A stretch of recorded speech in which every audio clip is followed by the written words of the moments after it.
दीपक मनाङे मैले त गृहमन्त्रीको अनुमान गरेका थिएँ। अब मुख्यमन्त्री भयो भने तपाईँ अचम्म नमान्नु होला।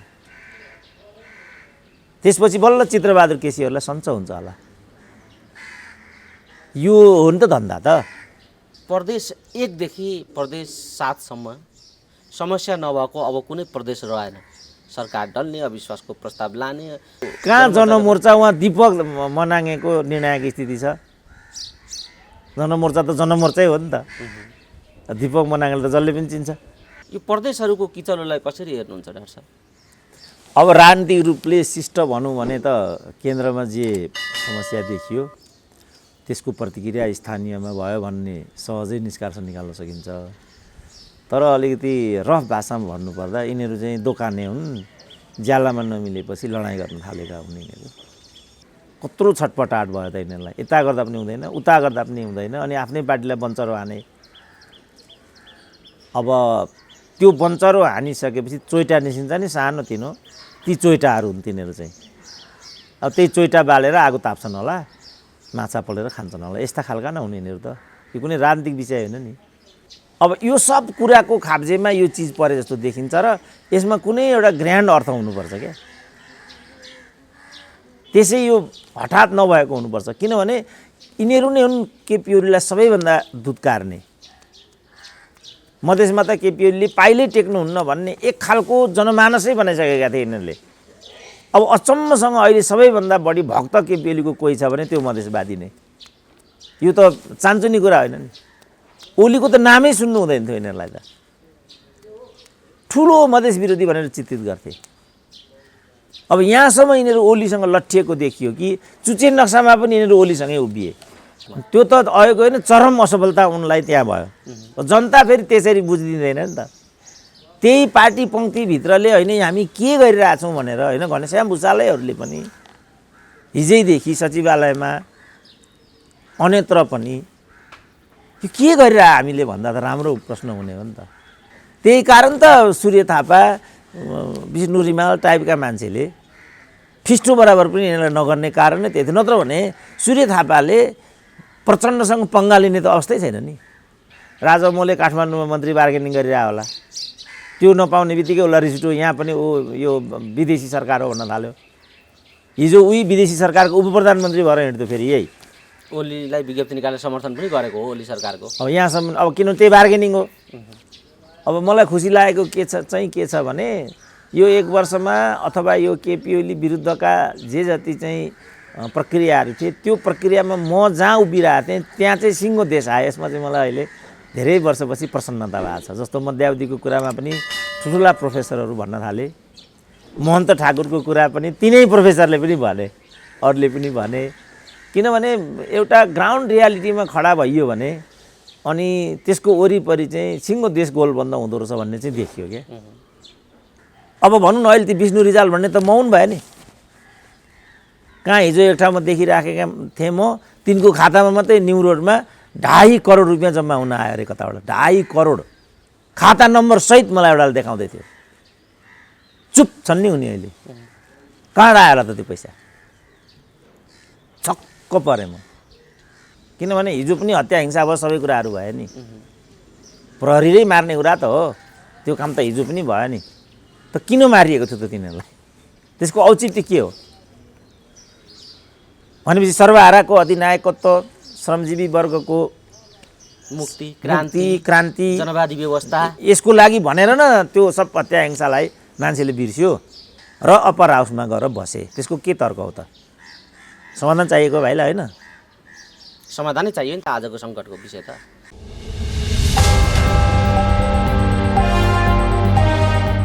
डाक्टर साहब स्वागत छ यहाँलाई। ल हस्, धन्यवाद। प्रदेश 1 देखि प्रदेश 7 सम्म समस्या नभएको अब कुनै प्रदेश रहेन। सरकार डल्ने, अविश्वासको प्रस्ताव लाने, विश्वासको मत लिनुपर्ने, यी यस्ता किसिमका बवन्डरहरू प्रदेश 1 देखि 7 सम्मै देखिएको स्थिति छ। 5 वटामा त गम्भीरै समस्या आइसकेको देखिन्छ। यो प्रदेशहरूको किचलोलाई कसरी हेर्नुहुन्छ डाक्टर साहब? अब राजनीतिक रूपले शिष्ट भनौँ भने त केन्द्रमा जे समस्या देखियो त्यसको प्रतिक्रिया स्थानीयमा भयो भन्ने सहजै निष्कर्ष निकाल्न सकिन्छ।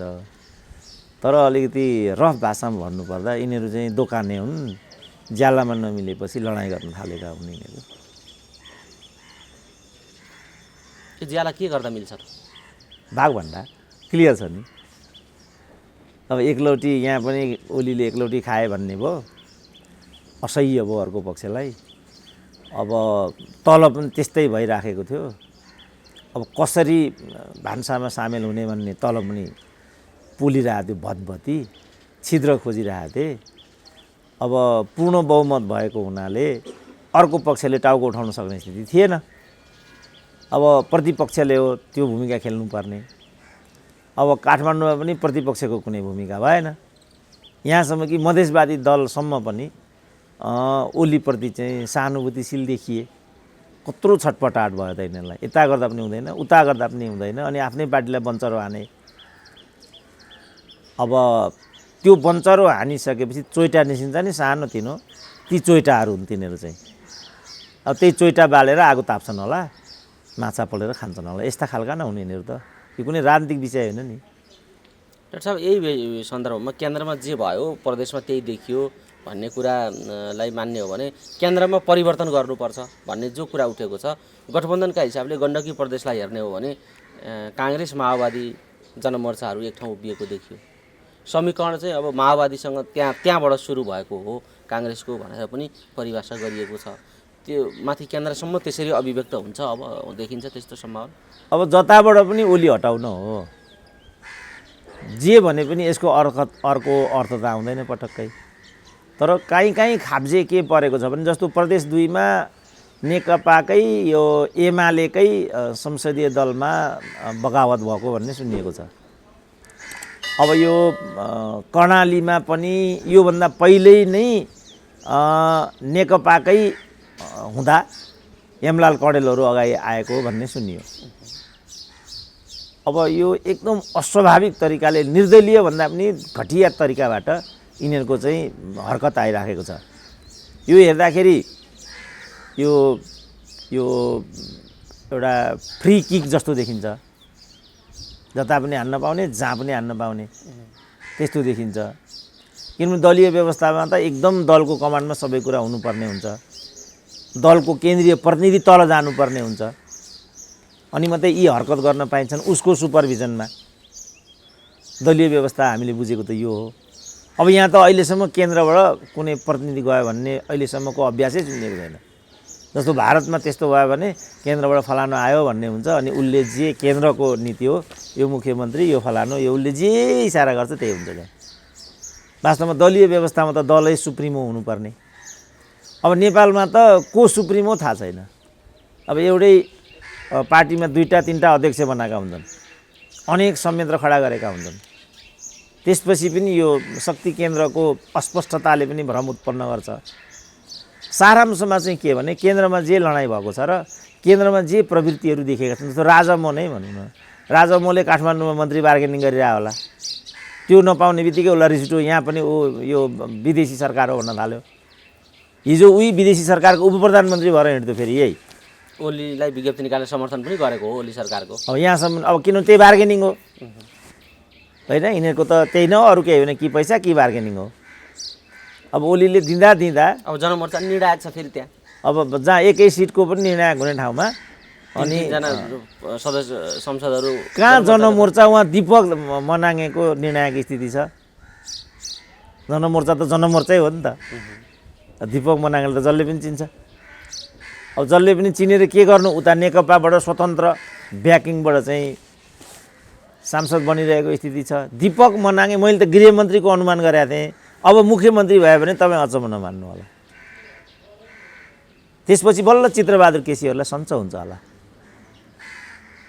यो हो नि त धन्दा त, रफमा भन्दा है। अब सुरुमै मैले भनिहालेँ, राजनीतिक रूपमा भन्नुपर्दा केन्द्रमा जुन किसिमको खटपट देखिएको छ, जुन किसिमको घात, अन्तर्घात, प्रतिघातका सम्भावनाहरू, किनभने अब भनिसक्यो नि त यो प्रभु शाह कि कुन चाहिँले अथवा यस्तै कसले यो खनालले नै भनेको छ, प्रोफेसर खनालले नै, यदि माओवादीले चाहिँ ओलीबाट समर्थन फिर्ता नलिने हो भने त्यही काम गरेर बसेका 4टा सांसदहरूलाई हटाउनुको के औचित्य भयो भनिरहेछ। आफूले समर्थन गर्दासम्म त यो सरकार आफ्नै भयो नि। अनि यो सरकारमा आफ्ना मान्छे मन्त्री छन् भने कति गैर कानुनी भयो त। हिम्मत छ भने पहिला यो समर्थन फिर्ता ल्याउन भनिरहेछ। हजुर जायज नाजायजमा त नेपालमा बोल्नै हुँदैन, किनभने जायज नाजायजमा बोल्यो भने कुन घिउ बेचुवा हो, कुन तरवार बेचुवा हो। तर्कसङ्गत छ त्यो कुरा, उनीहरूले उठाएको कुरा अहिले जे भन्नुभयो नि तर्कसङ्गतको हिसाबले त छँदैछ। किनभने जस्तो बादलहरूले पनि त्यही भनिरहेको हुन्छ, टोपबहादुरहरूले पनि त्यही भनिरहेको हुन्छ, समर्थन फिर्ता नलिने यता कारबाही गर्ने। तिमीले एकलौटी पार्टी एकता गर्दा केही पनि भएन, तिमीसँग माधव नेपालहरू आएर टाँसिँदा केही पनि भएन, अनि हामी केपी ओलीसँग गएर टाँसिँदाखेरि चाहिँ के भयो त भन्ने तर्कका लागि तर्क त केही पनि गलत छैन नि त।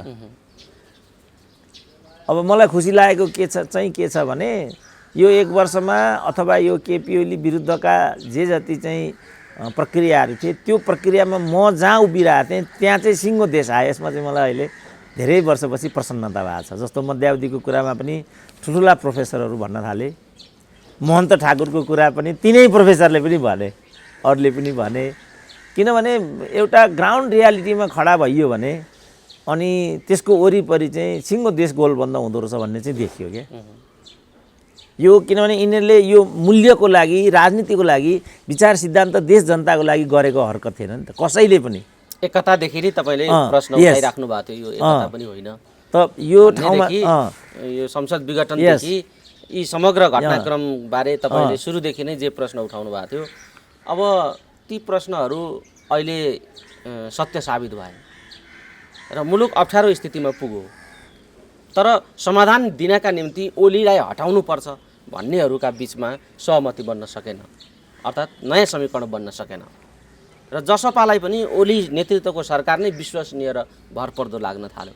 यो जसपालाई यस्तो लाग्नुका पछाडि केले काम गरेको हो, जसपालाई किन त्यस्तो लागिराखेको छ, के देख्नुहुन्छ बताइदिनुहोस् त। अब त्यो र हाउस विघटन गोयलको आगमन चाहिँ अन्तर सम्बन्धित छ कि जस्तो लाग्छ मलाई। किनभने अन्यथा उनीहरू त्यसरी त्यहाँ उभिरहनुको कुनै अर्थ बन्दैन। सायद हृदय त्रिपाठी त्यहाँ हुनु पनि एउटा कारण हो कि, किनभने हृदय त्रिपाठी पनि अकारण त्यहाँ छन् भन्ने लाग्दैन। सँगसँगै राजेन्द्र महतोलाई पनि केपी ओलीले जिताएको भन्ने छ भन्ने होइन, यथार्थै हो नि त्यो। अब यो सब कुराको खाब्जेमा यो चिज परे जस्तो देखिन्छ र यसमा कुनै एउटा ग्रान्ड अर्थ हुनुपर्छ क्या। त्यसै यो हठात नभएको हुनुपर्छ, किनभने यिनीहरू नै हुन् केपी ओलीलाई सबैभन्दा दुत्कारने। मधेसमा त केपी ओलीले पाइलै टेक्नुहुन्न भन्ने एक खालको जनमानसै बनाइसकेका थिए यिनीहरूले। अब अचम्मसँग अहिले सबैभन्दा बढी भक्त केपी ओलीको कोही छ भने त्यो मधेसवादी नै। यो त चान्चुने कुरा होइन नि। ओलीको त नामै सुन्नु हुँदैन थियो यिनीहरूलाई त। ठुलो मधेस विरोधी भनेर चित्रित गर्थे। अब यहाँसम्म यिनीहरू ओलीसँग लट्ठिएको देखियो कि चुचेल नक्सामा पनि यिनीहरू ओलीसँगै उभिए। मधेसवादीले चुतेल नक्सामा उभिनु पर्ने त कुनै कारण छैन। जुन चाहिँ प्रचण्डले भारतमै गएर गल्ती हो भन्थे, आफै त्यही दलका नेता छन्, आफैले गरेको हरकत। त्यसो भने बाबुरामले पनि त्यही भने, त्यही बाबुरामको कुरा मैले भनेको। त्यो भन्ने हो भने सरिता गिरीलाई कारबाही गर्नुको के अर्थ भयो त त्यसो भने? त यो सबबाट के बुझिन्छ भने काहीँ न काहीँ खिचडी पाकिराखेको छ, केही न केहीतिर यो विषय गइराखेको छ। र नै शेरबहादुर पनि मौन, नत्र भने शेरबहादुर मूर्ख भएर मौन रहेका हुन् त। माधव नेपालहरूले यो चिजमा चाहिँ गलत बुझाइ राख्नाले स्थिति अझ बिग्रिँदै गएको बरु यता देखिन्छ। प्रचण्डको त केही पनि बिग्रेको छैन, किनभने प्रचण्डको योभन्दा बढी हुने केही पनि थिएन। बढी भए पनि त्यहाँ एउटा लिखे प्रधानमन्त्री हुने हो। एजेन्डाको हिसाबले, राजनीतिक स्वार्थको हिसाबले बरु उनको केही पनि दाल गलेको म देख्दिनँ। यी टोपबहादुर सोपबहादुर त्यहाँ पुगे पनि आखिर दलको रूपमा त प्रचण्डै रहन्छन् त्यहाँ त। टोपबहादुरले त फेरि यहाँ चाहिँ ओलीको घुर्यानमा रछ्यानमा बसेर एउटा कहिले सानो मन्त्रीको टुक्रो आउँछ कि त्यसलाई पर्खिनु बाहेक त केही बाँकी रहँदैन त्यहाँ। त त्योबाट हेर्दाखेरि राजनीतिक रूपमा बरु प्रचण्ड आफ्नो ठाउँमा देखिने परिदृश्य आउँछ। तैपनि समीकरण यो जुन खालको संसदीय चलखेल छ यसमा त यिनी अयोग्य साबित भए नि प्रचण्ड, होइन अयोग्य नेताकै रूपमा चित्रित भए नि जनताका बिचमा। त्यो त अयोग्य होइन, चरम असफलता उनलाई त्यहाँ भयो। जनता फेरि त्यसरी बुझिदिँदैन नि त। त्यही पार्टी पङ्क्तिभित्रले होइन हामी के गरिरहेछौँ भनेर होइन घनश्याम भुषालैहरूले पनि हिजैदेखि सचिवालयमा अन्यत्र पनि यो के गरिरह हामीले भन्दा त राम्रो प्रश्न हुने हो नि त। अहिले उनीहरूले भने जस्तै केपी ओलीले गरेको हो भने त त्यो त वास्तवमा अनौठो कुरा हुन जान्छ नि त। तर केपी ओली के भनाउनमा सफल देखिएका छन् भनेदेखि मलाई प्रधानमन्त्री छोडाउनको लागि मात्रै कुनै अर्को व्यक्तिलाई प्रधानमन्त्री बनाउन प्रतिगमनसम्मको आरोप ममाथि लाउनुको के अर्थ भन्ने तर्कको हिसाबले त उपयुक्त छ नि त। त यो कुरालाई पनि उनीहरू परास्त गर्न सफल भएन क्या, किनभने यो प्रतिगमनै थिएन नि त, यो स्वेच्छाचारिता मात्रै थियो। र यो स्वेच्छाचारिताका आधारभूमि दिने व्यक्तिहरू भनेका उनीहरू थिए पदको लागि, फेरि अरू कुराको लागि होइन। सबैलाई ठेक्का चाहिने, सबैलाई पट्टा चाहिने, सबैलाई स्वास्नी बनाउनु पर्ने, सबैलाई यस्तो गर्नुपर्ने, यो थियो नि त। त यो जम्मैको सबैभन्दा नजिकबाट परिदृश्य निहाल्ने व्यक्ति कोही थिए भने तिनको नाम केपी ओली नै हो। त्यही कारण त सूर्य थापा, विष्णु रिमाल टाइपका मान्छेले फिस्टो बराबर पनि यिनीहरूलाई नगर्ने कारण नै त्यही थियो। नत्र भने सूर्य थापाले प्रचण्डसँग पङ्गा लिने त अवस्थै छैन नि, कसरी लिने? अब भनौँ न अहिले ती विष्णु रिजाल भन्ने त मौन भयो नि। कहाँ हिजो एक ठाउँमा देखिराखेका थिएँ म, तिनको खातामा मात्रै न्यु रोडमा 2.5 करोड रुपियाँ जम्मा हुन आयो अरे कताबाट, 2.5 करोड खाता नम्बर सहित मलाई एउटाले देखाउँदै थियो। चुप छन् नि उनी अहिले, कहाँ आयो होला त त्यो पैसा? छक्क परेँ म। थाहै नभए कताबाट आउँछ आयो कुनै एउटा ब्याङ्क रहेछ त्यहाँ न्यु रोडमा, अन्नपूर्ण कि के भन्ने ब्याङ्क रहेछ, 2.5 करोड रुपियाँ खाता नम्बर रहेछ। विष्णु रिजालको खातामा जम्मा हुन आयो यो पैसा। कहाँको? विष्णु रिजाल।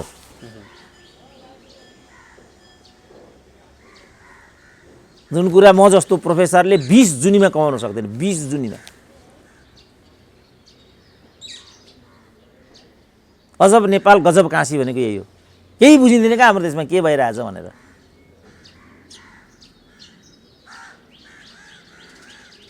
डाक्टर साहब, जसरी घटनाक्रमहरू अगाडि आइराखेका छन्, यो समीकरण बन्न नसक्नुका पछाडि, मधेसवादीले ओलीलाई समर्थन गर्नुका पछाडि जुन रहस्य छ भन्ने खालको एउटा महत्त्वपूर्ण विषय रहस्योद्घाटन तपाईँले गरिदिइराख्नु भएको छ। उनीहरूले फेरि यो समीकरणमा ओलीसँग विभिन्न किसिमका प्रस्तावहरू, ओली र मधेसवादी मिलेर जानका निम्ति विभिन्न किसिमका पूर्व शर्तहरू राखेको स्थिति पनि छ। ती शर्तहरू कति राजनीतिक छन् र ती कति मधेस केन्द्रित छन्, कति जनता केन्द्रित छन्, र त्यो एजेन्डा कति राजनीतिक किसिमको छ, उनीहरूले जुन अग्रिम शर्त राखिराखेका छन् त्यो पुरा गर्ने ठाउँमा ओली छन् कि छैनन्, यिनीहरूले राखेका अग्रिम शर्तहरू कति राजनीतिक छन्, यो बताइदिनुहुन्छ। होइन, यता हाम्रो हरकतले चाहिँ ती राजनीतिक छन् र स्वाभाविक छन् भन्ने ठाउँमा विषय आइपुग्यो क्या। किनभने हिजो पनि हत्या हिंसा भयो, सबै कुराहरू भयो नि, प्रहरीले मार्ने कुरा त हो, त्यो काम त हिजो पनि भयो नि। त किन मारिएको थियो त तिनीहरूलाई? त्यसको औचित्य के हो भनेपछि सर्वहाराको अधिनायकत्व, श्रमजीवी वर्गको मुक्ति, क्रान्ति, जनवादी व्यवस्था, यसको लागि भनेर न त्यो सब हत्या हिंसालाई मान्छेले बिर्स्यो। अब मधेस भए ठाउँमा आउँ, मधेसवादीहरूले चाहिँ के अपराध गरे जो माओवादीले गरेन नि त? अब तुलना त गर्ने भयो नि त, मान्छेले गरिराखेकै छन्। प्रचण्डले मार्दा प्रधानमन्त्री हुँदा हुने, हामीले 2-4 जना मान्छे मार्दाखेरि जेल जानुपर्ने, थारू आदिवासी जनजातिले। तिम्रो बालकृष्ण ढुङ्गेल चाहिँ हिरो भएर हिँड्दा हुने, अनि हाम्रो रेशम चौधरी चाहिँ किन भन्यो नि त? गङ्गामायाले न्याय नपाउँदा पनि हुने, 17,000 मान्छे मारिदा पनि हुने, बेपत्ता हुँदा हुने, अनि हामीले चाहिँ किन जेल बस्नु पर्ने भन्ने प्रश्न त आम रूपमा गरेकै छन्। यसको समाधान के हो त डाक्टर साहब? होइन, समाधान त समाज यतातिर गयो भने त भोलि पनि अब निरन्तर यस्ता घटना भइराख्ने, यिनै उदाहरण बनाउँदै घटना घटाइरहने खालको स्थिति त र उन्मुक्ति पाइरहने स्थिति त रहने भयो समाजमा। अब यो कोणबाट यसको समाधान के हो? होइन, समाधान त राजनीतिलाई राजनीति रूपमा अपनाउनु पर्यो समाजले, समाधान चाहेको हो भने। तर मलाई समाजले समाधान चाहेको होला भने जस्तो लाग्दैन। समाज भन्नाले जुन यो नेतृत्व पङ्क्ति छ, उसले चाहिँ अड्काएर पड्काउने, यसलाई नै खेलोमेलो र धन्दा बनाउने, यहीँबाट स्वास्नी छोरी बुहारीलाई मालामाल गराउने, यो भन्ने देखिन्छ अहिलेको राजनीतिक समाजको उद्देश्य। यो देखिन्छ। समाधानै चाहेको हो भने त यसबाट मुक्त गराउनु पर्यो राजनीतिलाई। यिनीहरूको हातमा बन्दी भने आज राजनीति के का लागि त? यिनीहरू जुन भागभन्डा गरे, नयाँ वर्षको सन्दर्भमा राष्ट्रपतिले भनिन् एकदम सफल वर्षको रूपमा 77 गुज्रियो, उपराष्ट्रपतिले भने चरम असफल वर्षको रूपमा 77 साल गुज्रियो। हिजो राष्ट्रपति उपराष्ट्रपति हुँदा यो सबै कुरा देखेनन्।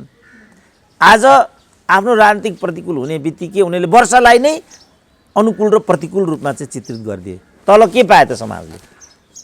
दुईटै संवैधानिक पदहरू हुन्। संवैधानिक पदले यसरी मन परी राजनीतिक भाषा बोल्न पाइन्छ कि पाइँदैन? गरिमा नै बुझाएको छैन उनीहरूले। पहिलो कुरा राजनीति भनेको के हो त्यो बुझ्नु पर्यो। त्यो राजनीतिक व्यवस्थामा अमुक व्यक्तिको के भूमिका त्यो बुझ्नु पर्यो। प्रधान न्यायाधीश भनेको को हो? न्यायाधीश भनेका को हुन्? प्रमुख निर्वाचन आयुक्त भनेको को हो? उसको भूमिका के हुन्छ? साँच्चै समाधान चाहेको हो भने त यहाँबाट विषयलाई हिजो दीपक राज जोशीलाई किन त्यहाँबाट प्रधान न्यायाधीश हुन दिइएन? रेणु दाहाललाई कसरी जबरजस्ती जिताइयो? क्रिकेट मैदान कसले के हिसाबले कसरी दिएको? एमसीसी कसले के हिसाबले किन गरेको? ती सबै प्रश्नहरू आज उठाउने समय उपयुक्त हो कि होइन? समाधान नै चाहेको हो भने त यहाँ उभिनु पर्यो। तर समाधान नदिएरै अड्काएर पड्काउने खेलमा हाम्रो राजनीति लिप्त छ भन्ने मेरो आफ्नो बुझाइ त्यो छ। त्यही चाहिँ प्रमुख निर्वाचन आयुक्तको कुरा गर्दा ऋषि कटेलको पार्टीलाई हुँदाहुँदै अर्को पार्टीलाई दर्ता दिएर मैले गल्ती गरेँ, यसका लागि म क्षमा पाऊँ भनेर डाक्टर यादवले फोन गरेछन् एउटा मिडियालाई। ऋषिलाई फोन गरेछन्, उनले नै फोन गरेर मबाट गल्ती भयो ऋषिजी माफ गर्नुहोस् भनेर। संवैधानिक न्याय बसेर गल्ती गर्न पाइन्छ कि पाइँदैन? यही काम राजनारायण पाठकले गरे यहाँ अख्तियारमा, यही काम बालुवाटार विचलनकारीहरूले गरे। यदि समाधान चाहेको हो भने त यो सबै ठाउँमा उभिनु पर्यो। तयार छौँ त हामी? बालुवाटार कसले गरेको भन्न तयार छन् त प्रधानमन्त्री? मैले नै त्यो आयोग बसाइदिएको हो भन्छन्। त्यसो भने त्यसमा अभियुक्त भएका मान्छेलाई किन मन्त्री बनाएर हिँड्छन् त उनी? भन्छन् त केही कुरा? अब अहिले वामदेवको कुरा बल्ल हिजोबाट उनले के भने माधव नेपालमाथि चरम अन्याय भयो, पार्टीबाट उनलाई निकाल्न पाइँदैन। माले पार्टी भनेको त 45 समूह मिलेर बनेको, त्यो बनाउने भूमिकामा केपी ओलीको भूमिकै छैन। त्यसो भने उनले 54 सालमा के तर्कको आधारमा त्यो पार्टी फुटाएका थिए त? के तर्कको आधारमा उनले प्रधानमन्त्रीत्वका लागि क्लेम गरे? म नै प्रधानमन्त्री हुँ भनेर बारम्बार भने, उपनिर्वाचन हुनुपर्छ, संविधान संशोधन गर्नुपर्छ भने र अप्पर हाउसमा गएर बसे। त्यसको के तर्क हो त? समाधान चाहिएको भाइलाई होइन? समाधानै चाहियो नि त। आजको सङ्कटको विषय त सङ्कटको समाधान खोजिरहेको छ नि त मुलुकले त अहिले। अब त्यसो हो भने त इमरान खान चाहिन्छ। यिनीहरूबाट चाहिँ हुँदैन। समस्याको जड नै यिनीहरू हुन्। जे प्रवृत्ति मैले चित्रण गरेँ, समस्याको जड यहाँ हो। र यो डायग्नोसिस नगरिकन डाक्टरले कुनै पनि औषधि दियो भने त्यो औषधिले काम गर्दैन। डाक्टर साहबलाई ठ्याक्कै यहाँ रोकेर एउटा बताइदिनुहोस्, एउटा विषयको उत्तर मैले प्राप्त गर्न पाइनँ, यहाँ सकिनँ, यो दोहोऱ्याउनै पर्ने भयो फेरि। मधेसवादीहरूले जुन खालको पूर्व शर्त राखेका छन् नि, त्यो राजनीतिक छ त? तपाईँले भन्नुभयो ती राजनीतिक शर्तहरूलाई पुरा गर्ने हैसियतमा ओलीजी छन् कि छैनन् अहिले? होइन, मैले सत्ताका निम्ति गर्छन् ओलीले यो काम? होइन, मैले राजनीतिक भनिनु स्वाभाविक मात्रै भने। राजनीतिक भन्नु र स्वाभाविक अस्वाभाविक भन्नुमा फरक हुन्छ। स्वाभाविकको सापेक्षता मैले के देखाएँ भने यस्तै किसिमका हत्कण्डा हिजो विगतलाई उदाहरण बनाएर तपाईँले उनीहरूले यो राख्नु स्वाभाविक देखिन्छ भन्नेसम्म तर्क गर्नुभयो। अब यी स्वाभाविक देखिएका अस्वाभाविक या स्वाभाविक मुद्दाहरू जेसुकै हुन्, यी उदाहरणहरू दिँदै अब ओलीजी माथि पनि दबाब त परेकै छ, प्रेसर त गरेकै छन् उनीहरूले पनि। ओलीजीलाई पनि सत्ता टिकाउनु पर्ने र बलियो भएर अगाडि जानुपर्ने अर्को बाध्यता छँदैछ। त यस्तो बेला उनी यो मुद्दा पुरा गर्ने ठाउँमा छन् कि छैनन् ओलीजी? होइन, यहाँ चाहिँ कस्तो भयो भने यी मुद्दाहरू चाहिँ लामो समयसम्म दाबी राखेको हुनाले उकुच परेको के खुट्टामा घाउ कचल्टिएपछि, उकुच परेपछि घाउ कचल्टिन्छ र तीबाट खुट्टा काट्नुपर्ने अवस्था आइपुग्छ। अब उनीहरूको मधेसवादीको अरू केही पनि माग थिएन। लाल आयोगको रिपोर्ट सार्वजनिक गरिदेऊ न, लाल आयोगले जे भनेको छ हामी त्यो मान्छौँ भनेको छ। एकदम इमान्दार ठाउँमा मधेसवादी देख्छु क्या म अहिले आएर। अहिले पनि उनीहरूले हत्तनपत्त चाहिँ समीकरण गरेर गोदी हाल्ने यो माओवादी स्टाइल सत्तामा गएर त्यो देखिएन क्या मधेसवादीको। र हामी जम्मैले अबको प्रधानमन्त्री महन्त ठाकुर भन्ने कारण पनि यो एउटा थियो। त यो हिसाबले मधेसवादीहरूको त्यत्रो माग पनि देखिँदैन। उनीहरूको सिम्पल माग दिन्छ लाल आयोग सार्वजनिक गरिदेऊ न। अब लाल आयोग भनेको त संवैधानिक आयोग हो, संसदले गठन गरेको आयोग हो नि। उसले जे भनेको छ त्यहाँ चाहिँ रेशम चौधरी लगायतको प्रकरणमा त्यो मान्छौँ भनेपछि त त्यो पुरा गर्न नसक्ने अवस्था पनि भएन। किन त्यो केपी ओलीले पुरा गरेको पनि हुँदैन, पूर्ववर्ती सरकारले नै गरेको हुन्छ। संवैधानिक प्रतिवेदनहरूलाई कार्यान्वयन गर्ने जिम्मेवारी राज्यको हुन्छ, किनभने ऊ अविच्छिन्न उत्तराधिकारवाला संस्था हुन्छ।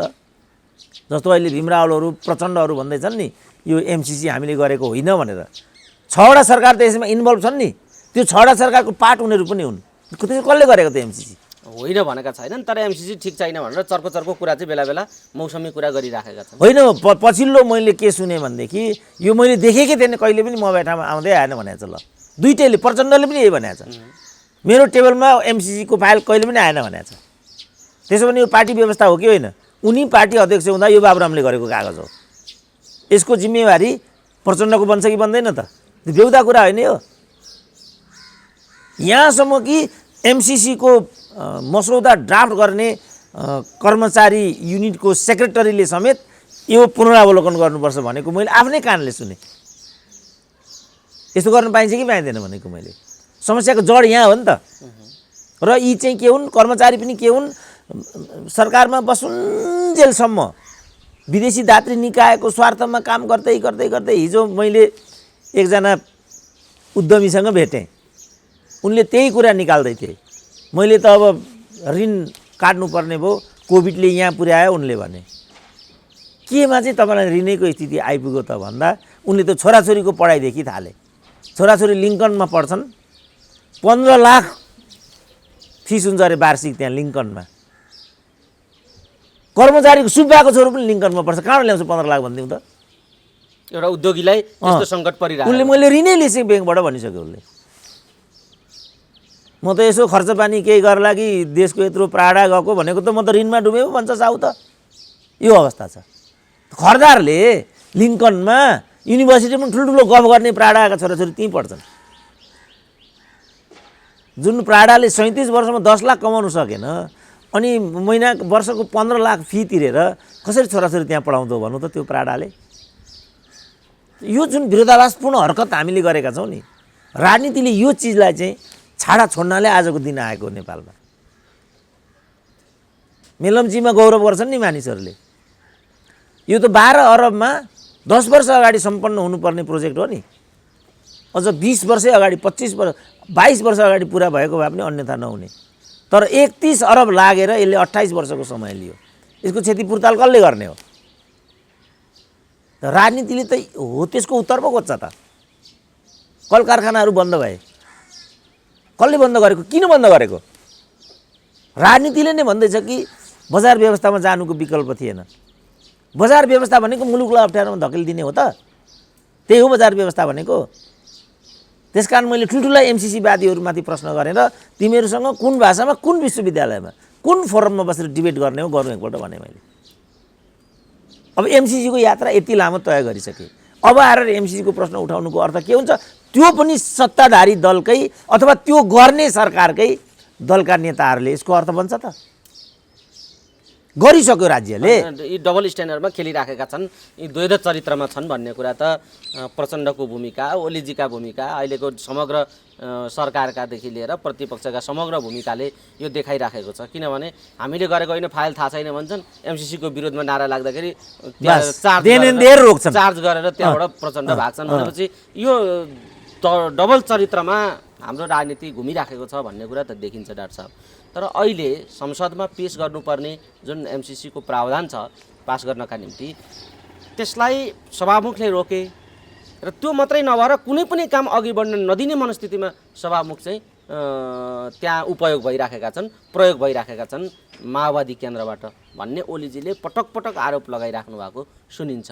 र सभामुखमाथि त्यस कुनै पनि संसदमा हुनुपर्ने कुरा अगाडि बढ्न नदिने र हलो अड्काउने ठाउँमा सभामुख नै प्रयोग भइराखेका छन् भन्ने असन्तुष्टि उहाँको देखिएको छ। यो प्रधानमन्त्रीको असन्तुष्टि कतिको सत्यको नजिक छ र त्यो एमसिसीको विषयमा सभामुखले रोकेको हो कि होइन, माओवादी केन्द्रले रोकेको हो कि होइन, यसका पछाडि त्यो रोकिनु या अघि बढ्न नसक्नुका पछाडि या प्रधानमन्त्रीले असन्तुष्टि जनाउनुका पछाडि के छ विषय बताइदिनु। अब प्रधानमन्त्रीले चाहिँ कार्यकारी प्रमुखको रूपमा व्यवस्थापिका प्रमुखलाई यो प्रश्न उठाएको हकमा मैले देख्दा अस्वाभाविक छैन। तर मिसकोट यहाँ के भयो भने एमसीसीको लागि केपी ओलीले सार्वजनिक रूपमा धम्क्याए, अग्नि खरेल के नाम, अग्नि पौडेल के हो, अग्नि सापकोटालाई भन्ने कुरा आयो। अब मैले पनि ध्यान दिएर सुने, प्रधानमन्त्रीले चाहिँ व्यवस्थापिका प्रमुखले यो गरिराख्नु कतिको उचित छ भन्ने नै प्रश्न त्यहाँ उठाएको मैले सुने।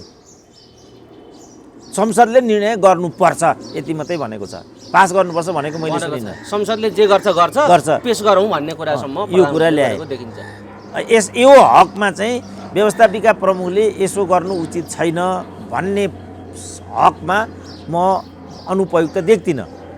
तर अहिलेको समस्या के भने त्रिकोणात्मक सङ्घर्षको अहिलेको अवस्था हो। राज्य चाहिँ त्रयी शक्तिबाट चाहिँ व्यवस्थित हुन्छ। आधुनिक राज्य व्यवस्थापिका, कार्यपालिका र न्यायपालिका, यो तीनटा शक्ति एकमुख भएन भने अनि त्यसले विकराल स्थिति कहिलेकाहीँ पैदा गराउँछ। जस्तो न्यायालयले चाहिँ संसद पुनर्स्थापना गरिदियो, न्यायालयको जो भूमिका भयो कार्यपालिकाको चस्माबाट हेर्दाखेरि त्यो भूमिका आफै पनि उपयुक्त छैन। किनभने यो त एकअर्काका सहायक अन्तर्सम्बन्धित शक्तिहरू नि तीनटा त, यो तीनटा तीनतिर फर्किने हो भने त मुभै हुँदैन राज्य व्यवस्था त। अब भाइटल कुरा, त्यो पनि यो त भाइटल कुरा हो नि। अब प्रधानमन्त्रीले चाहिँ संविधानभन्दा पर गएर चाहिँ मध्यावधि सिफारिस गरेको भन्ने कुरा सत्य छ। अर्को सत्य के छ भने त्योभन्दा अर्को उनीसँग विकल्पै थिएन, त्यो पनि सत्य छ। किन त्यसपछि त हाउस चल्दै चलेन नि। अब चल्न नदिनेमा व्यवस्थापिका प्रमुखकै भूमिका हो कि भन्ने ठाउँमा विषय आइराखेको छ। अब यो हकमा त्यो प्रश्न उठ्नु अस्वाभाविक छैन, किनभने उनीहरू तीनटा चाहिँ तीनतिर फर्किने हुँदैन। जस्तो अघि हामीले राष्ट्रपति र उपराष्ट्रपतिको कुरा गऱ्यौँ नि, उनीहरूले दुईवटा आवाज दिनै पाउँदैन, दुईवटा संवैधानिक हुन् नि, उनीहरूको राजनीतिक भूमिकै हुँदैन। सरकारले दिएको कागज पढेर सुनाउने बाहेक उनीहरूसँग अर्को भूमिका हुँदैन। तर उनीहरूले त दुईवटा भाषा पढे त्यहाँ त, गैर संवैधानिक हो त्यो संविधानको कोणबाट हेर्दा। तर अब नेपालको खास वस्तुस्थितिमा हेर्दाखेरि सत्ता साझेदारीबाट यिनीहरू गइराखेका छन्। उपराष्ट्रपति सिधै माओवादीबाट छन्, राष्ट्रपति सिधै एमालेको केपी गुटबाट छिन्। अब संसदका स्पिकर चाहिँ सिधै माओवादीबाट छन्, नाङ्गो ढङ्गले ल्याउने। यही कुरा हेरौँ न, सोमनाथ चटर्जी इन्डियाको यही गराउन खोज्यो नि त त्यहाँ मार्क्सवादीले, मानेनन्, पार्टी नै छोडे नि उनले, मानेनन् नि उनले, राजीनामा दिनुपर्छ भने लास्टमा दिन्न म भने, आखिरमा दलै छोडे, दिवंगत पनि भइसके। स्पिकर भनेको त त्यो पद हो नि त। यो हदमा प्रधानमन्त्रीले यो प्रश्न उठाएको देखिन्छ। तर यो सङ्घर्ष मैले देख्दा व्यवस्थापिका, कार्यपालिका र न्यायपालिका बिचको सङ्घर्ष हो। यसले चाहिँ आधुनिक राज्य प्रणालीको कोणबाट हेर्दाखेरि सहजताभन्दा असहजतातिर विषयलाई डोर्याउने खतरा म देख्छु। अब यो कहाँसम्म पुग्छ? जस्तो पहिला पनि 18 गते त्यो बेलाको 18 गते, अब यो भदौ हो कि साउन हो, प्रोबेबली भदौ नै होला, संसदले एमसीसी पास गरिसक्नुपर्ने समय सीमा थियो। हाउस छल्दिए स्पिकरले, प्रधानमन्त्रीले हाउसै स्थगन गरिदिए, अन्त्य गरिदिए। त्यही बेला यो झगडा आउन खोजेको थियो। मलाई थाहै नदिकन यो गरे भन्ने स्पिकरको बनाइदियो। किनभने स्पिकरको अनुरोधमा प्रधानमन्त्रीले राष्ट्रपतिलाई सिफारिस गर्ने हो। हाउस अन्त्य गर्नु पर्यो भने पनि उनले एकलौटी गरिदिए, थाहै छैन स्पिकरलाई। यो पनि उनीहरूको द्वन्द्वको कुरा हो। व्यवस्थापिका, कार्यपालिका, न्यायपालिका बिचको त्रिकोणात्मक सङ्घर्षको कुरा हो यो। यो चाहिँ एकमुखबाट अगाडि जानुपर्छ, नत्र भने राज्य प्रणाली नै अगाडि जाँदैन नि। जस्तो क्याबिनेटमा यही कुरा अहिले आयो नि त। अब नेपाली जनताले आम रूपमा अब चाहिँ बुझिहाल्ला सायद। यो चाहिँ प्रधानमन्त्रीय प्रणाली हो, यहाँ अरू मन्त्रीको केही पनि चल्दैन। कुलमानको नियुक्ति वर्षमानले गर्न सकेनन् नि, कारण यही थियो। प्रधानमन्त्रीले भनेपछि सक्यो, बस यो फाइल ल्याऊ भनेपछि लाने हो, रोक भनेपछि फेरि त्यहाँ सवाल जवाब गर्न पाइँदैन अरे। यो गर्नु प्रस्ताव ल्याउँछ अरे मुख्य सचिवले, कहिलेकाहीँ ठाडो प्रस्ताव मन्त्रीले पनि राख्न सक्छ अरे त्यहाँ, ठाडै। नत्र भने मन्त्रीले मुख्य सचिव कहाँ पठाउने, बालोटारको बारेमा म भन्छु नि त। बालोटार तलबाट फाइल जाने हो, सचिव कहाँ पुग्ने हो, सचिवले चाहिँ त्यसलाई आफ्नो मन्त्रीलाई साँधेर मुख्य सचिव कहाँ लाने हो अनि मुख्य सचिव मार्फत त्यो फाइल मन्त्री परिषदमा जाने हो। त्यसकारण बालुवाटार काण्डमा निर्णायक दोष चाहिँ लीलामणि पौडेलको छ, मैले भनेको त्यही हो। अब उनलाई चाइनाको राजदूत हुनु थियो, हतार आँखा चिम्लेर सदर गर्दै गर्दै गर्दै गए, बालुवाटार जित्यो। अब परे लुरे मन्त्री हाम्रो चन्द्रदेव जोशी बिचरा जोसँग दोडा कोट छैन, 8 करोडको घोटाला लाग्यो उनीमाथि। सबैभन्दा ठुलो आरोप अर्को माधवले बिहोरिरहेछन्। अब ऊ तल बेरी यस्तो यो मिल्दैन। यो त्यसको लागि त टाठा बाठा पढे लेखेका सचिवहरू राख्नुपर्ने कारण यो। उनीहरू एकदम ब्रिलियन्ट छन् नि, नेपाल सरकारका सचिवहरू कमजोर मैलेसम्म कोही पनि देखाएको छैन। तर उनीहरूको जुन ब्रिलियन्सी उतै लिङ्कनमा छोराछोरी पढाउने अनि विदेश पठाउने, रकम जम्मा गर्ने, यहाँ मात्रै उनीहरूको विज्ञता प्रयोग भएको मैले देखेँ। अब अहिले ठुल्ठुलो कुरा गर्छन् कर्मचारीहरू नै। यो सबै कुरामा उनीहरूको संलग्न छैन, उनीहरूको हात छैन भन्ने कुरा होइन नि त। त्यही डिबेट गरेका रहेछन् हाम्रो चाहिँ कृष्ण खनाल र विप्लवले, प्रणाली समस्या कि पात्र समस्या भनेर। मैले पनि एक कथामा भनेको थिएँ कि अहिलेको समस्या भनेको चाहिँ प्रणाली भन्दा पनि आचरण र व्यवहारको समस्या हो भनेर। जस्तोसुकै प्रणालीलाई पनि अनुकूल बनाउन सकिएका दृष्टान्तहरू पनि छन् क्या। ली कुवान यूलाई सोधेको थियो पत्रकारहरूले, तपाईँको प्रणाली त अधिनायकवादी भयो भन्ने छ भनेर। उनले के भने मेरो प्रणाली अधिनायकवादी भयो कि प्रजातान्त्रिक भयो त्यसलाई म केयर गर्दिनँ, मेरो देशले परिणाम पाएको छ भने मलाई फरक पर्दैन भने उनले। र 10 वर्षमा सिङ्गापुर चाहिँ सिङ्गापुर भयो। मान्छेले प्रणालीको बारेमा टिप्पणी नै गर्न छोड्यो नि त। यही कुरा चाइनाको हो। चाइनाको प्रणालीको प्रश्न आजभोलि कमै उठ्छ नि, किनभने समृद्धि पायो चाइनाले मात्रै होइन, विश्वले नै पनि चीनका कारणले। चीनदेखि बाहिरका अन्य देशका कम्युनिस्टहरू चाहिँ यस चीन पुँजीवादी संशोधनवादी बाटोमा गयो भन्छन्। तर चिनिया जनता र चिनिया अहिलेको प्रणालीलाई कुनै त्यसले फरक पारेको देखिँदैन। मैले त पुरै हेरेँ नि त, लासादेखि छेन्दु हुँदै साङ्घाईबाट बेजिङसम्म मैले ट्राभल गरेँ नि त। पुरै एउटा आधुनिक जीवन पद्धति छ र चिनिया जनताहरू आरामसँग रमेर त्यहाँ बसिरहेछन्। हामीले लोकतान्त्रिक अधिकार पायौँ कि पाएनौँ भन्ने कुरा उनीहरूको लागि त्यति डिबेटको विषय छैन। किनभने उनीहरूको चाह के थियो भने विश्वसँग प्रतिस्पर्धा गरेर हामी चिनिया, किनभने चाइनाले त कहिल्यै पनि आफूलाई नम्बर 2 ठान्ने मुलुक होइन नि चाइना। प्राचीनतम सभ्यता भएको हिसाबले र साधारण सम्पन्न मुलुक भएको हिसाबले चिनिया जनताहरूको चाहिँ सबभन्दा ठुलो अहम के भने हामी चिनिया भन्ने। बीचको शासन प्रणालीले उनीहरूको त्यो हामी भन्ने मर्म चाहिँ, किनभने 8वटा विदेशी मुलुकहरूले लुट्थे चाइनालाई, घोडामा चढेर कोर्राले हान्थ्यो जापानले। चिनिया जनताको लागि त्यो असह्य थियो नि। अब अहिले त्यो ठाउँबाट चीन चाहिँ उन्मुक्त भएको हाँसो चिनिया जनताको मुहारमा मैले देखेँ। त्यसकारण उनीहरू अब उनीहरू लोकतन्त्र गएर लोकतन्त्रमा छैनन्। उनीहरू हाम्रो विश्वमा प्रभुत्व कुन रूपमा रहन्छ त्यो कुरालाई मात्रै उनीहरू लक्ष्य गरेर हिँडिरहेका छन्। अब हामीले पनि लक्ष्य किटान गर्नु पर्यो। हाम्रो लक्ष्य के हो त? हामी के को लागि यो सब गरिरहेको? यो जुन राजनीति भन्ने विषय हो, यो के को लागि गरे हामीले? यहाँ विषय केन्द्रित नहुँदासम्म, जस्तो मधेसकै कुरा पनि आयो, मधेसका दलहरूले के को लागि यो गरेको? जस्तो बाबुराम माओवादीबाट मधेसवादी भए, किन भएका मधेसवादी? मधेसी जनतालाई उठाउनु भएका हुन्? यही हो कुरो। यो जबसम्म बुझिँदैन तबसम्म केही पनि बुझिँदैन। जस्तो मैले नै यो बिचमा जे डिबेटहरू गरेँ, यो मध्यावधि लगायतका प्रकरणहरूमा मैलाई केपी ओलीसँग लगेर जोडे नि मान्छेले। अब अहिले समयले के सिद्ध गर्यो भने वास्तवमा त्यो केपी ओलीको रहने अथवा नरहने कुरासँग सम्बन्धित विषयवस्तु नै थिएन। केपी ओलीलाई प्रतिकार गर्ने जो कारण र पद्धति केपी ओली दलभित्रकै मानिसहरूले चाहिँ बाहिर लिएर आएका थिए, त्यसको अवैज्ञानिकताले गर्दाखेरि यो विसङ्गति देखा परेको हो नि। तिमीहरूको स्टेपिङ गलत छ, मैले भनेको यति मात्रै थियो। यो गलतको फाइदा लिएर केपी ओली अझ स्वेच्छाचारी भएर अगाडि जान्छन् र यस बापत देशको राजनीति बिग्रिन्छ, यति मात्रै मैले भनेको थिएँ नि। त्यसकारण तिमीहरू यो बाटोमा भन्दा चैतमा महाधिवेशन हुन्छ, केपी ओलीलाई ठेगान लाऊ, कुरो सिद्धो। केपी ओलीले भनेको पनि त्यही थियो।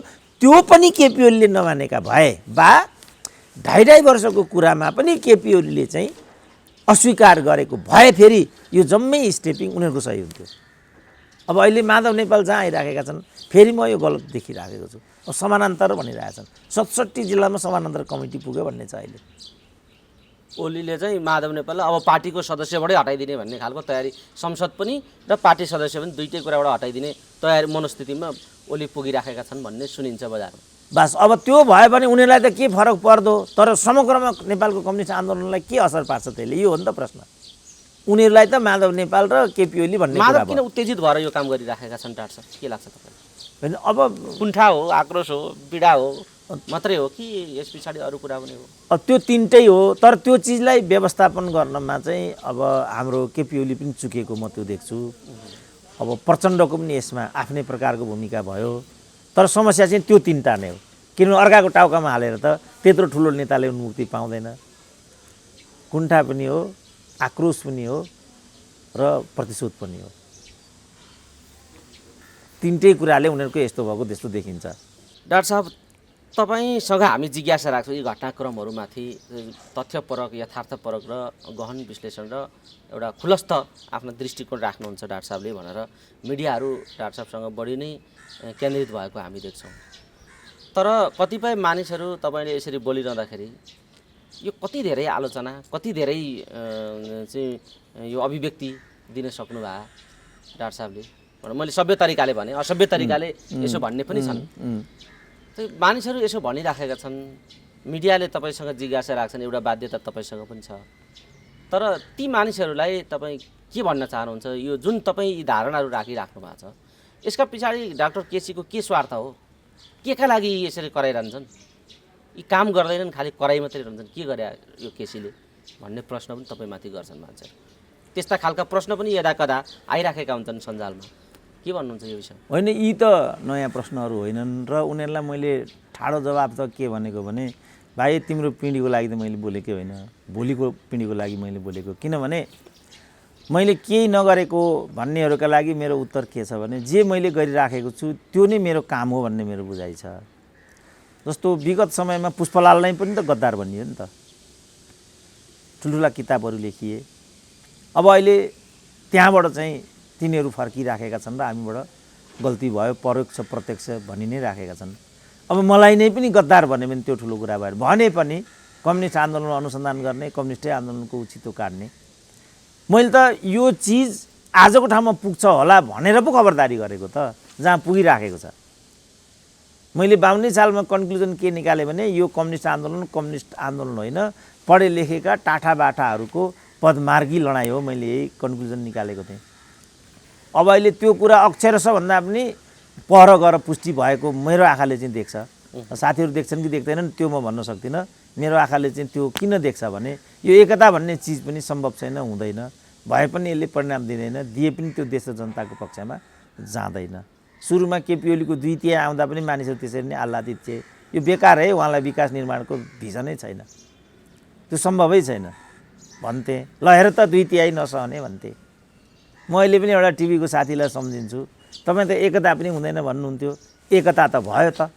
मैले उहाँलाई भनेको थिएँ तपाईँको विचारमा यो एकता हो? त्यति बेला यिनीहरूको टग अफ वार म्याक्सिमम भइराखेको थियो।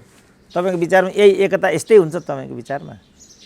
त्यस कारण एकतालाई बुझ्ने तपाईँहरूको एउटा दृष्टिकोण नै गलत भन्ने म यहाँ देख्दैछु। यो एकता होइन, पदको सम्मिलन कहिले पनि एकता हुँदैन। एकता हुनको लागि त वैचारिक एकता हुनु पर्यो, भावनात्मक एकता हुनु पर्यो, तन मात्रै मिलेर हुँदैन, मन नै मिल्नु पर्यो र एउटा लक्ष्यको लागि एकता गर्नु पर्यो। यो त लक्ष्यको लागि नै होइन नि, यो त भक्ष्यको लागि हो, खानको लागि हो। यो 2-2वटा पदको निर्माण गरिएको छ त्यहाँ। त मैले देखाउन खोजेको चाहिँ यो हो र यो मैले देख्दा हिजो आज र भोलिसम्म पनि अर्थ राख्ने र महत्त्वको विषयवस्तु छ। अब कोही बुझ्दैन भने म त प्रयास गरिरहन्छु बुझाउनको लागि, तर मैले प्रष्ट भनेको छु यो यस लक्ष्यको लागि छ र भोलिको लागि छ। मण्डेलाको उक्ति पनि मैले कति ठाउँमा भने, म हार्दिनँ तर सिक्छु, हार्दिनँ तर सिक्छु। हार्ने बित्तिकै म यो केपी ओलीले मैले बस्न पाएन भने यही कुर्सी भाँचे भन्थे नि यिनीहरू नै, भाँच्छु भने भन्थे नि यिनीहरू नै। यहाँको मनसा चाहिँ त्यस्तो देखिन्छ, आफू हुनुपर्छ, आफू नभए केही पनि हुनु हुँदैन भन्ने यहाँका मान्छेको बुझाइ छ। आमभन्दा आम मान्छेको, कतिले मलाई भन्थे एउटा न एउटा पदमा जानु पर्यो, तपाईँ पदमा जानुभयो भने हाम्रो पनि अलिकति भाग्य खुल्छ कि कति ती साथी पनि मबाट फ्रस्ट्रेट भएका होलान्, कतिलाई मैले मन दुखाएँ होला, काहीँ मैले भाँती पुर्याइनँ होला, तर मेरो निष्ठामा र मेरो गन्तव्यमा चाहिँ कसैले पनि शङ्का नगरे हुन्छ। यो भोलिमुखी छ, यो भोलिका पिँढीका लागि छ, यो सामग्री आधारित छ र यो सत्य आधारित छ। यहाँ केही पनि एक्जाजरेसन छैन।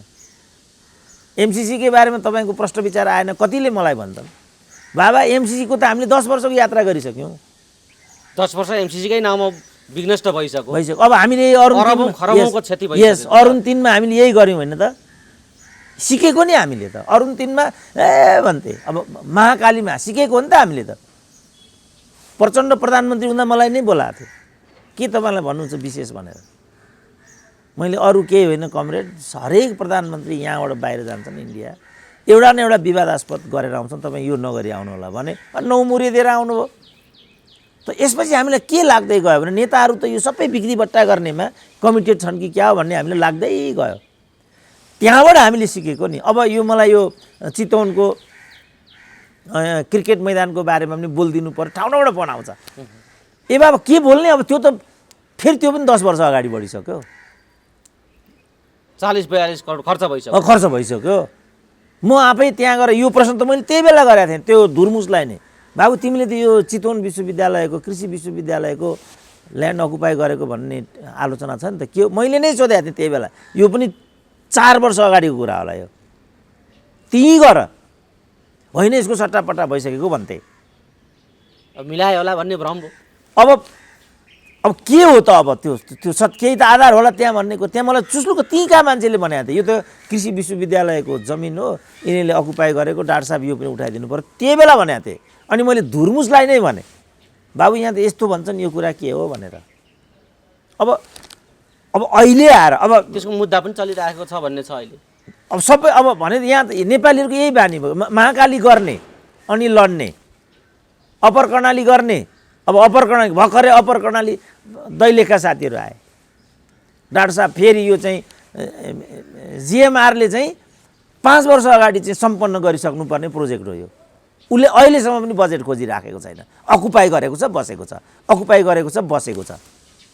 कतिचोटि प्रचण्डकामा डेलिगेसन गयो, म आफै गएँ। अब थाहा छ त नेपाली जनतालाई, एकजना ठुलो नेताको नाम लिएर भने, जो दैलेखका साथी मलाई भेट्न आएको थिए जो, ती ठुला नेताले त दैलेखमै एउटा कार्यक्रम थियो अरे, यो अप्पर कर्णाली भन्ने कहाँ पर्छ मलाई यो राम्रोसँग थाहा भएन भन्छन् अरे, अप्पर दैलेखमै छ अप्पर कर्णाली। यो हदका त हाम्रा प्रधानमन्त्री भइसकेका नेता छन्। यो मलाई होइन कि भन्ने किन लागेन भने म एकचोटि देव गुरुङलाई भेट्न गएको थिएँ, संसदीय मन्त्री थिए। यो सुस्ता कहाँ पर्छ भनिदिएँ मैले। यो खालको जुन मैले त यहाँ वार्न गराउनु खोजेको पुरै जनसमुदायलाई, राजनीतिक पङ्क्तिलाई। जस्तो अहिले म भन्छु नि, हामी पनि अखिल थियौँ, नेविसँग थियौँ होइन, अहिले जुन म्यानमारमा भइरहेछ हामी यसरी सुतेर बस्थ्यौँ त? 700 जना मान्छेको हत्या भइसक्यो, नेपाली दम्पति पनि पर्यो भन्ने कुरा हिजो आयो। गौतम दम्पति परे, गोठबाट वस्तुलाई घाँचलेर फर्किँदै मारिए। यहाँ अखिल छ त, यहाँ युवा छन् त। मैले भनेको यो आज भने हो र, तिमीहरू युवै होइनौ भने आज भने हो, यो सुनेर भने हो मैले। किनभने उमेरले चाहिँ उसको त्यो पिँढी क्लियर गर्दैन, उसको स्पिरिटले मात्रै ऊ युवा हो कि प्रौढ हो भन्ने कुरा आउँछ। उसको स्पिरिट कस्तो छ। नेल्सन मण्डेला बुढा थिए नि त, 70 वर्ष 80 वर्षका थिए, तर उनी युवा जस्ता देखिन्थे। देङ सियापिङ छोरीको सहाराबाट हिँड्थे, विरुद्ध थिए नि, तर उनले आजको चीनको एउटा खाका कोरे। युवा स्पिरिटले मात्रै गर्ने कुरा हो नि त त्यो। त्यस कारणले उमेरले मान्छेको पिँढीलाई निर्दिष्ट गर्ने होइन, र उसको अभिव्यक्तिले, उसको भनाइले उसको वास्तविकताले बाहिर ल्याउँदैन। प्रचण्ड कम राम्रो बोल्छन् र अहिले पनि बोल्नु त, यो सबै कुरा गर्दा प्रचण्डले जे भन्छन् त्यही हो कि भने जस्तो पारिदिन्छन्। त्यही हो त सत्य। यो पदको लागि हुँदै होइन भन्छन् भने के को लागि हो त त्यसो भने? यो विचारका लागि हो भने त पार्टीभित्र लडिरहे भइहाल्छ नि, नङ्ग्याउँदै जानु केपी ओलीलाई। यहाँ पनि गल्ती भयो, यहाँ पनि यस्तो भयो, यहाँ पनि यस्तो भयो, हामीले भन्दा यस्तो हो, यो कुरा के त्यो जो कम्युनिस्ट पार्टीका चाहिँ सङ्गठित कार्यकर्ताहरू हुन्छन् ती त सचेत हुन्छन्, जागरुक हुन्छन् नि। साथी यो के हो, हामीले पार्टीमा राखेको विषयवस्तु यो हो, उहाँको एकलौटी यो किसिमको कार्यशैली छ, तपाईँहरू यसमा कसरी हेर्नुहुन्छ, तपाईँले ठिकसँग विचार गर्नु पर्यो भन्दा कमसेकम सङ्गठित तहमा पुगेका कार्यकर्तामा त केही न केही चेतना र जवाबदेहिताको भावना त हुँदो हो नि त। त्यो सबै मरेको देखेर मैले आवाज उठाइदिएको हो। मेरो एकदम गन्तव्य प्रष्टै छ, केही पनि यसमा भ्रम छ भने जस्तो लाग्दैन। अझै पनि यसमा भ्रम छ भन्ने साथीभाइलाई लाग्ने हो भने, श्रोताहरूलाई लाग्ने हो भने अब सहकार्य गर्दै जाउँ। म प्रयास गरिरहन्छु, कुनै न कुनै दिन कसो सफलताको नजिक नपुगिएला। एकैचोटि त कुनै पनि सबैले कुरा बुझिहाल्छन् भन्ने कुरा पनि भएन, त्यो सम्भव पनि छैन नि त्यस्तो कुरा। बुझ्नेले बुझेकै छन्, बुझ्नेलाई श्रीखण्ड, नबुझ्नेलाई खुर्पाको बिँड भने जस्तो, सुन्नेलाई सुनको माला, भन्नेलाई फुलको माला भन्ने एउटा कथा पनि छ। त्यस्तै ठाउँमा यो छोडिदिन चाहनुहुन्छ, उहाँहरूलाई तपाईँको जवाफ यही रह्यो। तर डाक्टर साहब अब यतिले मात्रै पुगेन, काम गर्नु पर्यो, अगाडि आउनु पर्यो। रूपान्तरण यो समग्र विकृतिको अन्त्यका निम्ति मान्छेलाई बुझाउने होइन, बुझाइसकेपछि सङ्गठित पनि गर्ने बाटो दिनु पर्यो। र त्यो बाटो दिने चाहिँ तपाईँ जस्ता बुद्धिजीवीको काम हो भन्ने अर्थ राख्ने मान्छेहरू, जो सचेत मान्छेहरू छन्, उनीहरू त्यो सचेत भइसकेपछिको शक्तिलाई बदल्नका निम्ति, त्यो चेतनालाई चाहिँ शक्तिमा बदल्नका निम्ति सङ्गठनको बाटो पनि दिनु पर्यो। र त्यो काम चाहिँ डाक्टर सुरेन्द्र केसीले दिनु पर्यो भन्ने खालको आवाज पनि उठ्छ। के भन्नुहुन्छ यो विषय? होइन, यसमा पनि मैले भनिसकेँ, मलाई मन परेको भूमिका चाहिँ यही हो जे म खेल्दैछु। 30 वर्ष भयो होइन। हिजो पनि अघि भनेको साथीसँग भेटघाटको कुरा हाम्रो भयो। एक खालको राजनीतिक जागरणमा ठुलो यसले एउटा कन्ट्रिब्युसन भएको छ भन्ने नै कुरा भयो। विश्वभरिका नेपालीहरूले त्यो त जरुर भएको छ, संसारभरि नेपालीहरूले एउटा समीक्षा गर्ने मौका पाएका छन्। अनौठो कुरा हो। अब संसारभरिका मान्छेले तपाईँको आउला र अनि एउटा धारणा बनाउला, सत्य तथ्य बुझौँला भनेर हामी पर्खेर बसेका हुन्छौँ। यस्तो पनि मलाई नै पनि भनेका छन्। मित्रता पनि विश्वभरिबाट बनेको छ। जात, भाषा, धर्म, लिङ्गले त्यहाँ कहीँ रोकेको छैन। आफूसँग जात नमिल्ने जति परको जातका त्यति नै मसँग निकट भएको त्यो अनुभूति पनि मैले सँगालेँ। त व्यक्तिगत रूपमा यस रूपमा यसका परिवर्तनहरू आइराखेका छन्, भइराखेका छन्। जहाँसम्म यसलाई सङ्गठित इत्यादि यसलाई शक्तिमा बदल्ने भन्ने कुरा हो, यसमा पनि मैले प्रश्न पारिसकेको छु। त्यसो पनि ठिकै छ नि त, विश्वभरिका 10,000 नेपालीहरू फर्केर आउन त, अथवा यहीँबाट पनि 10,000 नेपाली उठौँ, एउटा शक्ति निर्माण गरौँ। होइन भने त अनेकौँ हामीले परीक्षण हेरिसक्यौँ त। बाबुरामले नै 5-7 वटा परीक्षण गरे, रविन्द्र मिश्रहरू नै परीक्षणमा छन्, वामदेवले नै पार्टी फुटाएर हेरे, रापरपै 3 टुक्रा भयो, मधेसवादी नै 9 टुक्रा भए। के भयो त? प्रयास त गइराखेको छ नि त। त्यसकारण अहिलेको जुन नेपाली समाज छ, त्यो समाजमा जे भूमिका मैले खेलिरहेको छु, यस्तो खालको भूमिका अझै पनि प्रयुक्त देख्छु क्या म। नयराज पन्तले एक ठाउँमा भनेका थिए, इतिहास संशोधन मण्डलका प्रणेता हुनु नि, 1997 सालमा नै संशोधनको सोच आएको थियो अरे क्या उनमा। त्यसलाई लिएर एउटा लेख छपाउन उनले खोजे अरे, त्यो प्रकाशित भएन अरे। त्यसपछि उनलाई के लाग्यो अरे भने अहिले त्यसो गर्ने बेला भएको रहेनछ भन्ने लाग्यो अरे। इतिहासका पानामा प्रशस्त त्रुटिहरू देखे उनले, प्रशस्त कमी कमजोरीहरू देखे। तर त्यसलाई शुद्धिकरणतिर लैजानुपर्छ भन्नेतर्फ बौद्धिक वर्ग तत्पर नभएपछि को उनको निष्कर्ष के भयो भने अहिले संशोधनको समय आएको रहेनछ। त्यसपछि मैले अर्को 10 वर्ष पर्खेँ र 2007को दशकबाट यो काम थालेँ भनेको छ उनले। र इतिहासलाई शुद्धिकरण गर्ने, प्रामाणिक इतिहास लेख्ने, नेपालीले नै लेख्ने, नेपाली उपकरण प्रयोग गरेर लेख्ने भन्ने उनको लक्ष्य थियो। तर समाजले त्यसलाई पनि मानेन। 10 वर्षदेखि उनले प्रयास गरे, 10 वर्षसम्म उनले प्रयास गरे, आखिरमा उनी असफल जस्तो भए र त्यही अवस्थामा उनी दिवंगत भए। अब म पनि दल खोलौँला, एउटा अभ्यास गरेर फेरि बाबुराम हुनु पर्यो, रविन्द्र मिश्र हुनु पर्यो भने मेरो अहिलेको भूमिका पनि सिद्धिन्छ। त्यो भूमिका पनि मैले ठिकसँग खेल्न पाउँदिनँ भने यो कतिको सुझबुझपूर्ण कदम हुन्छ त यो। मैले सुविचारित आफूलाई यहाँ उभिएको हो। तर म इमरान खान हुन चाहन्छु त धेरै पहिला भनिसकेँ। त्यसमा नि मान्छे हाँस्छन्। जब यसमा गम्भीरता तिमीहरू देख्छौ, त्यसपछि मेरो आह्वानले चाहिँ एउटा, इमरान खानले पनि त 21 वर्ष खर्च गरे, त्यसपछि इमरान खान भयो। यदि यो जागरण आएको हो भने एउटा आह्वानले पनि 10,000 मान्छेको जमघट हुन सक्नुपर्छ।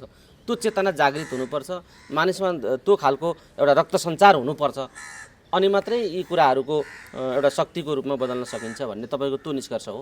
होइन, मेरो चाहिँ मैले चाहिँ म पार्टीमै हुर्किएको मान्छे हुँ नि त। स्वस्फूर्त नागरिक जागरणबाट मात्रै अब सम्भव छ, त्यो खालको आउनुपर्छ, परिस्थिति त्यो बन्नुपर्छ भन्ने हो तपाईँको? होइन, मेरो चाहिँ म चाहिँ पार्टी पद्धतिबाटै हुर्किएको मान्छे भएको हुनाले नेताहरूले कति मेहनत गरेर आजको दिन ल्याएका हुन् भन्ने कुराको साक्षात् म आफै छु नि त। त्यसै आजको दिन आएको छैन नि। केपी ओलीले हामीले जति रिस गरे पनि 14 वर्ष त्यहाँ बसेर म चाहिँ उनी त्यहाँ पुगेका छन् नि त। त्यो सामान्य कुरा छैन। त्यो त मैले हिजो एउटालाई भनेको तिमीलाई 1 घन्टा एउटा घटना थुनेर राखिदियो भने कस्तो हुन्छ होला विचार गर। 1 घन्टा मात्रै। अहिले त बरु केही सुविधाजनक छ त्यो थुन्ने ठाउँ, त्यो समयको थुन्ने ठाउँको कल्पना त गर्न सकिँदैन। त यो एउटा दृष्टान्त मात्रै हो। प्रचण्डहरूले पनि ज्यान हातकेलामा लिएर हिँडेका थिए, बाबुरामले पनि त्यत्रो एउटा आफ्नो सम्भावनालाई छोडेर यो बाटो हिँडेका थिए र आजको ठाउँमा पुगेका छन्।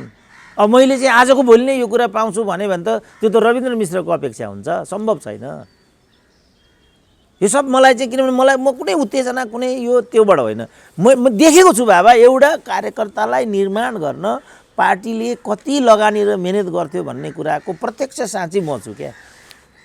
आज पनि गएको छ, दाई भनेको छ, चिया खाउँ भनेको छ, फलानु भनेको छ, यस्तो भनेको छ, बल्ल बल्ल बल्ल 5 वर्षमा ऊ अलिकति हो र भनेर त्यो कुरा सुन्ने ठाउँमा आइपुग्छ। अनि त्यहाँ 10 किसिम के माग्ने हो, बार्गेनिङ गर्ने हो, फेरि मलाई यो चाहिन्छ, ऊ चाहिन्छ, यस्तो चाहिन्छ। वामदेवलाई नै हामी हेरौँ न, यही बिचमा हेरौँ न ल के भनेका छन् वामदेवले, ल भन्नु त। उपनिर्वाचन 2 ठाउँमा यहाँबाट एउटा तयार भयो, रोल्पाबाट गराउने भने, पाल्पाबाट गराउने भने, संविधान संशोधन गर्नुपर्छ भन्ने कुरा भयो। ल यो पुरानो कुरा हो त यो, कि यो असत्य कुरा हो? त्यसपछि उहाँलाई अप्पर हाउसमा ल्याएर चाहिँ थाम्ने कोसिस गरियो। त्यसपछि आजको दिन आयो। यति गाह्रो छ राजनीति गर्नलाई। यो मैले प्रत्यक्ष देखेको हुनाले मलाई हाम फाल्नु, यी हामी देखिरहेको हाम्रो मुमाराम खनालहरू, अर्को के आचार्य भन्ने थिए हाम्रो उसँग रविन्द्रसँग, सब फर्केर आउनु पनि उहाँहरू ठाउँमा अहिले। अनि के समाजले मलाई पनि यस्तै बनाउन चाहेको हो? यही हो समाजको अपेक्षा मबाट। त्यसकारण म जे गरिरहेको छु यो मैले देख्दा अहिलेलाई यही ठिक छ। यहीँबाट एउटा परिपाटी निर्माण गरौँ, समयले माग्यो भने योभन्दा पनि अगाडि जाउँला। तर कुनै पनि कमसेकम म एउटा अँध्यारोको जुनकिरी त छु, धिपिक्क बल्यो भने पनि धेरै परसम्मको बाटो देखिन्छ। एकचोटि एक धिपिक गर्दाखेरि पनि एक कदम अगाडि, एक कदम देखिन्छ नि त। यो हो मेरो प्रयास चाहिँ। ठिक छ डाक्टर साहबको प्रयास निरन्तर जारी रहोस्। आम जिज्ञासाहरू आइराखेको हुनाले यी धारणा राख्नुपर्ने बाध्यता पनि हो, त्यही भएर मैले जिज्ञासा राखेको थिएँ। हामी कुराकानीको अन्तिम चरणमा छौँ। यो वर्ष कस्तो रह्यो भन्ने पनि अलिकति त्यतापट्टि समीक्षा गरेर यो कुराकानीलाई म टुङ्ग्याउनेछु। हाम्रा राष्ट्रपतिको लागि यो वर्ष एकदमै रचनात्मक र सुखद रह्यो। उपराष्ट्रपतिका लागि यो उपलब्धिहीन भयो। दुई अर्थी कुरा आए, संवैधानिक निकायबाट 2 अर्थी कुरा आए। अब कस्तो रह्यो भन्ने कुराको समीक्षा गर्ने ठाउँमा जनता 2 भागमा विभाजित भएको स्थिति भयो। डाक्टर साहबको चाहिँ कस्तो रह्यो यो वर्ष र समग्र वर्ष जनताका लागि कस्तो रह्यो? तपाईँले यो गत वर्ष 77 साल कस्तो रह्यो? जनताका लागि चाहिँ त्रासद रह्यो, किनभने गएको वर्ष चैत्र 11 गतेबाट लकडाउन सुरु भएको। आज हामी नयाँ वर्ष वैशाख 3 मा छौँ। यो अहिले पनि कोभिड सिद्धिरहेको छैन, यसको आतंक दोस्रो चरणमा प्रवेश गरेको भन्ने छ र सरकारले नै अस्पतालहरू खाली राख्नु भनिसक्यो, स्कुलहरू बन्द हुन थाले, यो बालबालिकामा पुग्यो भन्ने छ, समुदायमा पनि पुग्यो भन्ने छ। यसको त्रासद जुन मनस्थिति हो जनताको हिसाबले चाहिँ यसरी नै बित्यो। अब यसको आर्थिक राजनीतिक सामाजिक असरहरू आफ्नो ठाउँमा छन्। धेरै वर्षपछि हाम्रो देशको अर्थतन्त्र चाहिँ ऋणात्मक भइराखेको छ, खतरनाक आर्थिक सूचकाङ्कहरू छन्। हामी त्रासदीमा छौँ, जनताको यही भयो। अब मेरो व्यक्तिगत रूपमा भन्ने हो भने चाहिँ सबैभन्दा उपलब्धिको वर्ष फेरि यही रह्यो, किनभने मैले आफ्नो 60 वर्षीय जीवनको आत्मकथाले भरिएको 1200 पृष्ठको विस्तृत किताब लेखन गरेँ। अब यो मैले गर्न सकुँला भन्ने मलाई लागेको पनि थिएन। यही कारणले मलाई ठुलो एउटा, किन आवागमन मिडियासँग पनि मैले छुटिएर बस्नु पर्यो, कार्यक्रमहरू पनि मैले जान सक्ने अवस्था थिएन। त्यो समयलाई चाहिँ मैले त्यस रूपमा प्रयोग गरेँ। एउटा काम मैले यो गरेँ। त्यसपछि मैले महत्त्वपूर्ण 3-4 लेखहरू पनि यही बेलामा लेखेँ। एउटा मैले सूर्यविक्रम गेवाली बारे लेखेँ।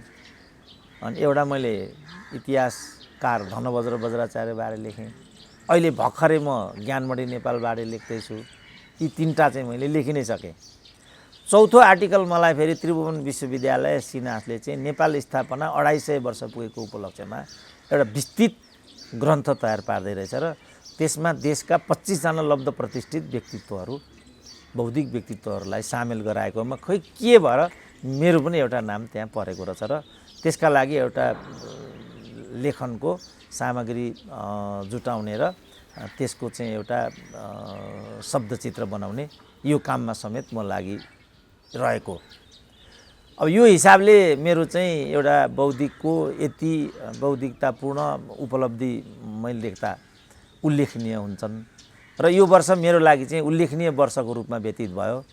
कोभिडको आतंक त मेरो मनमा पनि छँदै थियो। अब सौभाग्य अहिलेसम्म चाहिँ त्यसको प्रकोपबाट पनि बचिएको छ र मैले चाहिँ फलोअपमा राजीव गान्धी क्यान्सर इन्स्टिच्युटमा जानुपर्ने थियो। त्यहाँ चाहिँ मैले जान सकिनँ र त्यसको भित्रभित्र केही असर परेको भए त्यसको असर चाहिँ भोलि मात्रै देखिनेछ। तर वर्ष 77 मेरो लागि चाहिँ उपलब्धिपूर्ण, बौद्धिकतापूर्ण र उल्लेखनीय बौद्धिक वर्षको रूपमा मैले गुजारेँ यो वर्ष चाहिँ। 78 साल पनि यहाँको त्यस्तै रचनात्मक बनोस्, समग्र देशवासीहरूका लागि नै रचनात्मक बनोस् भन्ने कामना साथ डाक्टर साहबलाई पनि नयाँ वर्षको धेरै धेरै शुभकामना भन्दै आजको कुराकानी म यहाँ अन्त्य गर्छु। डाक्टर साहब ल हस्, सम्पूर्ण नेपालीहरूमा नयाँ वर्ष 2078 को पुनः एकपल्ट कामना गर्न चाहन्छु। नआत्तियौँ, सचेत बनौँ, कोभिडलाई पराजित गरौँ, भविष्य उज्जवल छ। 78 को वर्षमा हामीले यसलाई सुगमतापूर्वक हासिल गर्न सकौँ। तपाईँलाई पनि धन्यवाद छ।